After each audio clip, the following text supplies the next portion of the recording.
Just minutes ago, President Obama approved a disaster declaration for West Virginia. 9 counties are dealing with a chemical spill. It contaminated the water supply. Up to 300,000 people are being told not to touch the tap water. Tonight, 300,000 people in West Virginia are being told to stay away from their tap water, not to use it for anything, cooking, bathing, washing, anything at all.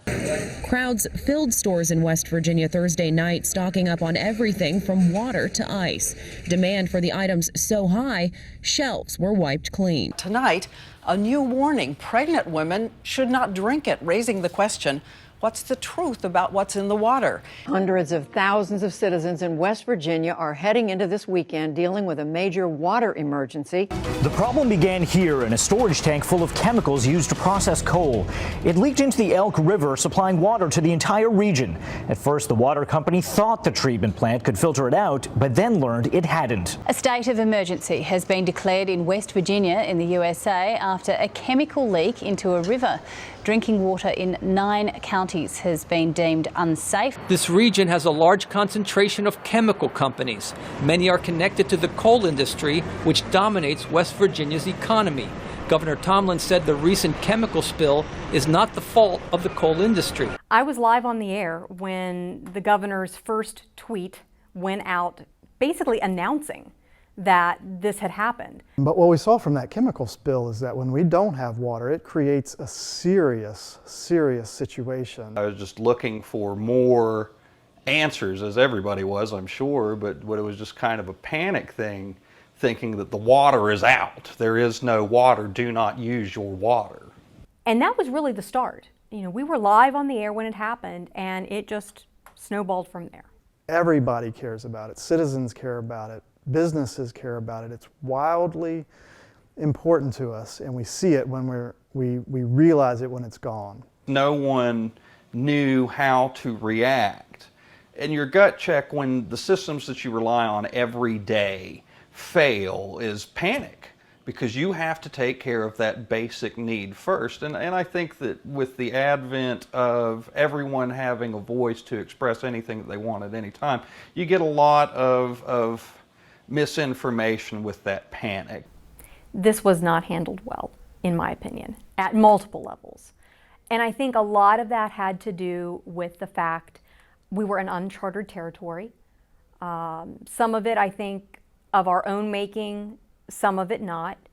This was a chemical that we knew about and had been a part of the coal industry and the cleaning process for a number of years, but had not been studied very extensively. So we didn't have a lot of information from the scientific community to start with to know, what are the effects? What are the potential hazards? I think that city and state officials were more concerned in the immediate aftermath with tax revenues that were being lost as a result of the hotels being empty than almost anything else. There was a picture floating around the internet that had Governor Tomlin in it that said, "I couldn't tell you if the water system's safe, but I can tell you that the Greyhound track is open." We have to be protective of that water.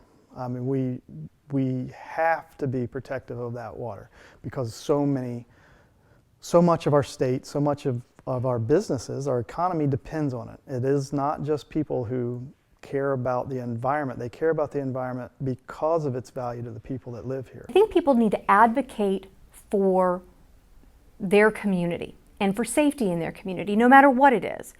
But when it comes to something as essential as water, know what's going into the water. Know how your water is processed. Understand what potential hazards there are along the waterways which feed your particular system. I think that as a direct result of the chemical spill into the water system in Charleston, that there was a trust broken that may never be repaired. I think that even today, there are a percentage of families in West Virginia and Charleston that do not trust this water system, and they don't want to do anything with it. Even once the water was turned on, people didn't believe the water was safe. There are some who live in parts of those 9 counties in southern West Virginia who still don't believe their water is safe. They won't drink it, they won't bathe in it, they won't cook with it.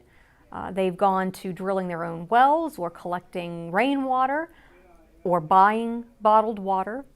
But again, until the public becomes aware of what's around them, the science has less value. It's like a dish. You know, if you take a dish and you throw that on the ground and it shatters, even if you reassemble the pieces well, it's still just not going to be the same. And that is how I believe the public views the water system in Charleston at this point. Now that we're, almost 2 years from the initial event, Charleston and the surrounding areas, it's not at the forefront of everyone's mind anymore, but I do think that it's in the back of everyone's mind every day. And I think it's going to be in the back of everyone's mind for a long time.